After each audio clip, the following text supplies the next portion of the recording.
آج کے ویو 360 میں پاکستان میں انسانی اسمگلنگ کو روکنے کے لیے بنائے گئے قوانین کتنے فائدہ مند ثابت ہو رہے ہیں۔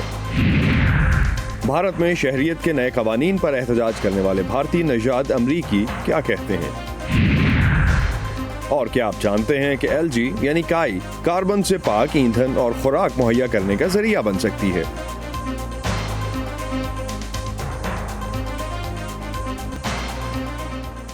وائس آف امریکہ کے واشنگٹن اسٹوڈیوز میں خوش آمدید۔ آپ دیکھ رہے ہیں ویو 360، میں ہوں اسد اللہ خالد۔ اقوام متحدہ کے منشیات اور جرائم کی روک تھام کے ادارے UNODC کے مطابق پاکستان میں انسانی اسمگلنگ کی سب سے بڑی وجہ جبری مشقت ہے۔ اس کے علاوہ زبردستی بھیک مانگنے اور جنسی استحصال کے لیے بھی بچوں کو اور خواتین کو خریدا اور بیچا جاتا ہے۔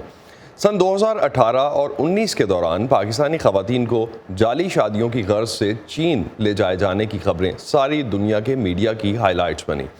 سن 2018 میں پاکستان کی پارلیمنٹ نے انسانی اسمگلنگ کے خلاف 2 قوانین منظور کیے۔ اقوام متحدہ کے منشیات اور جرائم سے روک تھام کے ادارے UNODC کی مدد سے تیار کیے گئے ان قوانین کا مقصد انسانی اسمگلنگ کا شکار ہونے والے افراد کے حقوق کا تحفظ یقینی بنانا اور ساتھ ہی ساتھ قانون نافذ کرنے والے اداروں کی صلاحیتوں کو بہتر بنانا بھی شامل ہے۔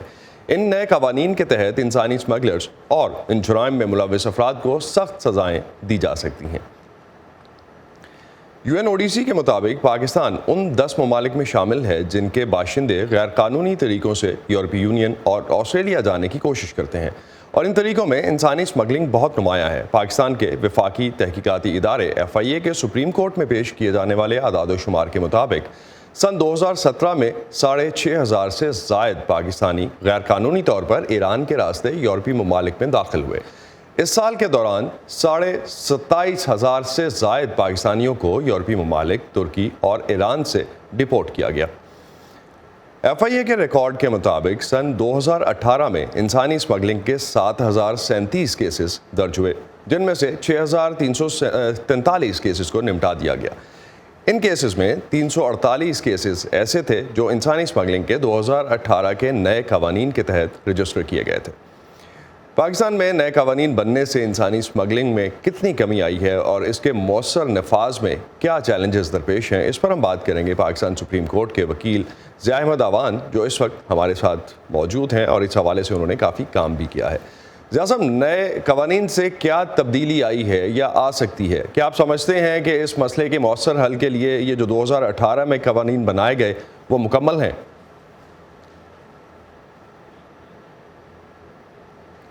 دیکھیں، بات یہ ہے کہ پہلے بھی ہمارے یہاں قوانین موجود تھے اور اب یہ نئے قوانین بھی بہت اچھے انہوں نے بنائے ہیں، لیکن قوانین کا کیا ہے جب اس کی امپلیمنٹیشن نہیں ہوگی۔ اور بات جو المیہ ہے وہ یہی ہے کہ پاکستان میں بہت اچھی قوانین موجود ہیں لیکن امپلیمنٹیشن کا فقدان ہے۔ اس کی بنیادی وجہ یہ ہے کہ جو یہ مسئلہ ہم ڈسکس کر رہے ہیں ٹریفکنگ کے حوالے سے، یہ ٹریفکنگ ایک بہت آپ کو پتہ ہے آرگنائز کرائم ہے پوری دنیا میں، ایک تیسرے نمبر کا جو سب سے زیادہ جو لوکریٹو بزنس ہے، ایلیگل بزنس، اور اس میں لوگ پھنس جاتے ہیں۔ اور ہمارے پاس جو ایجنسی ان کو ہینڈل کرتی ہے وہ بہت ہی ٹائنی ہے۔ They are not able to handle trafficking issue because FIA بہت چھوٹی ہے اور اس کو اتنی چیزیں گورنمنٹ نے دے دی ہیں، اور ابھی ریسنٹلی جو نیب کے بعد ان کو کرپشن کے بھی کام دے دیے ہیں، اس سے پہلے سائبر کرائم ان کو دیا، تو وہ کوئی بھی کام ڈھنگ سے کر نہیں پا رہے۔ اور اوور آل سول سوسائٹی کے ساتھ ان کا کوئی ریلیشن شپ نہیں ہے۔ ابھی جو رجیم ہے ہماری گورنمنٹ، وہ they don't like civil society at آل۔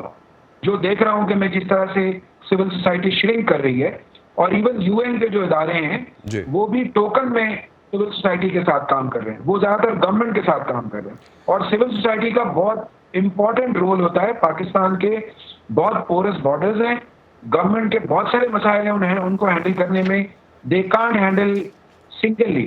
اس میں جب تک انٹرنیشنل کوآپریشن اور بہت بڑے لیول پہ کوآپریشن اور سول سوسائٹی کا کوآپریشن نہیں ہوگا، اور یہ لاز کی امپلیمنٹیشن نہیں ہوگی، لاز میں جو باقاعدہ چیپٹر دیا ہوا ہے کہ گورنمنٹ کو کیا کیا کرنا ہے، یہ تو لا کے علاوہ ہے کہ ایک تو پنشمنٹ ہوتی ہے لا کے اندر اور اس میں پروسیجر دیا ہوتا ہے، لیکن اب تو جتنے نئے لا آ رہے ہیں اس کے اندر یہ بھی دیا گیا ہے کہ گورنمنٹ کی ڈیوٹی کیا کیا ہے, انہوں نے کون کون سی چیزیں کریٹ کرنی ہے ٹو امپلیمنٹ دس لا. تو ایک چیز میں چاہوں گا کہ آپ اس کو بھی اگر انکارپوریٹ کر دیں, جو سرکاری اعداد و شمار ہمیں نظر آتے ہیں انسانی اسمگلنگ کے, خاص طور پہ جو FIA کی طرف سے دیے گئے ہیں یا جو دوسرے اداروں کی طرف سے سامنے آتے ہیں, اس کو کیا ہم کمپلیٹ پکچر سمجھ سکتے ہیں؟ آپ کو لگتا ہے کہ یہی کمپلیٹ اعداد و شمار ہیں یا اس کے علاوہ مس رپورٹ بھی ہوتے ہیں کچھ؟ دیکھیں یہ ٹپ آف دی آئس برگ ہے.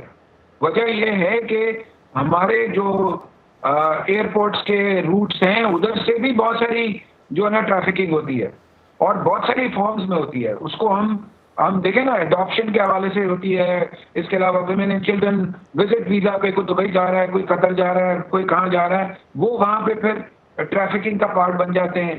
تو پاکستان کی جو لڑکیاں آپ کو دبئی کے جتنے آپ جائیں ڈانس کلب میں آپ کو ملیں گی, تو وہ کہاں سے چلی جاتی ہیں؟ ان کو تو کوئی کاؤنٹ نہیں کرتا. عورتیں تو زیادہ نہیں جا رہی.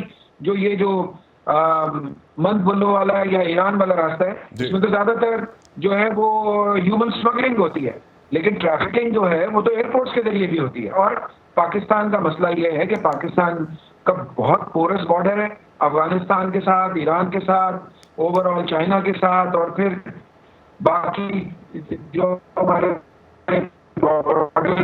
کرنے کے لیے بہت اسٹریٹجک جو ہے نا اس کی ضرورت ہے کہ اسٹریٹجی کوئی ہونی چاہیے. اور لیکن ایک چیز اویئرنیس کے ضیاء صاحب, اویئرنیس کے حوالے سے اگر آپ بتا سکیں کہ پاکستانی جو ہیں وہ کتنا فکر مند ہوں ہیومن ٹریفکنگ اور ہیومن اسمگلنگ کے حوالے سے, آپ کو لگتا ہے کتنی اویئرنیس ہے ہمارے پاس؟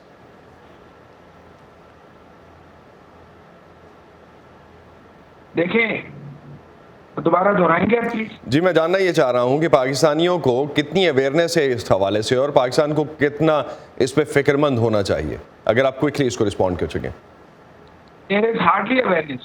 میں آج کل ایک جسٹس سیکٹر کا پروجیکٹ ہے جس میں 1000 لائرز, ججز, پروسیکیوٹرز کو میں ٹرین کر رہا ہوں. آپ کو بتاؤں کہ 98% لائرز, پولیس یا پروسیکیوٹرز, ججز, ان کو ہیومن اسمگلنگ اور ہیومن ٹریفکنگ کے جو بنے 2018 میں ان کے بارے میں کوئی معلومات نہیں. بہت شکریہ. آپ نے بالکل جس طرح سے وجہ فرمایا کہ ابھی تک جو ہے وہ امپلیمنٹیشن جنہوں نے کرنی ہے ان کے پاس بھی اس کی اویئرنیس نہیں ہے, تو پاکستانی عوام تک اس کی اویئرنیس کس طرح سے ہوگی. بہت شکریہ ہمیں وقت دینے کا اور ہم سے بات کرنے کا. جنوری کا مہینہ امریکہ میں انسانی اسمگلنگ کے بارے میں آگہی پیدا کرنے کے لیے وقف کیا گیا ہے. ایک non profit group words children کے مطابق دنیا میں بچوں سمیت 2 کروڑ 10 لاکھ افراد انسانی اسمگلنگ کا شکار ہوتے ہیں. ان میں سے زیادہ تر غیر قانونی تارک وطن ہسپینک خواتین ہیں, جن کا پتہ لگانا بھی کافی مشکل ہے کیونکہ وہ اپنے غیر قانونی اسٹیٹس کے باعث قانونی اداروں سے رجوع کرتے ہوئے ڈرتی ہیں. صبا شاہ خان سے جانتے ہیں ایک ایسی ہی خاتون کی کہانی. غیر قانونی طور پر امریکہ میں آئی ہوئی خواتین اکثر انسانی اسمگلنگ کا شکار بنتی ہیں. ماہرین کہتے ہیں کیونکہ وہ ملک بدر ہونے کے خوف سے چھپ کر زندگی گزارتی ہیں تو ان کے جرائم پیش افراد کے ہاتھوں شکار بننے کا امکان زیادہ ہوتا ہے. کچھ کیسز میں خواتین صفائی کا کام کرتی ہیں. مالکان ان کا پاسپورٹ چھین لیتے ہیں یا چھپا دیتے ہیں. وہ انہیں ان کے گھر والوں سے بات نہیں کرنے دیتے. ان میں زیادہ تر خواتین ہسپان بھی ہیں. ہیڈی الوریز یونیورسٹی آف میریلینڈ کے سیف پروگرام میں سوشل سروسز کی ڈائریکٹر ہیں. یہ پروگرام ہیومن ٹریفکنگ اور استحصال کا شکار مزدوروں کی مدد کرتا ہے. غیر قانونی تارکین وطن پولیس سے مدد مانگتے ہوئے ڈرتے ہیں.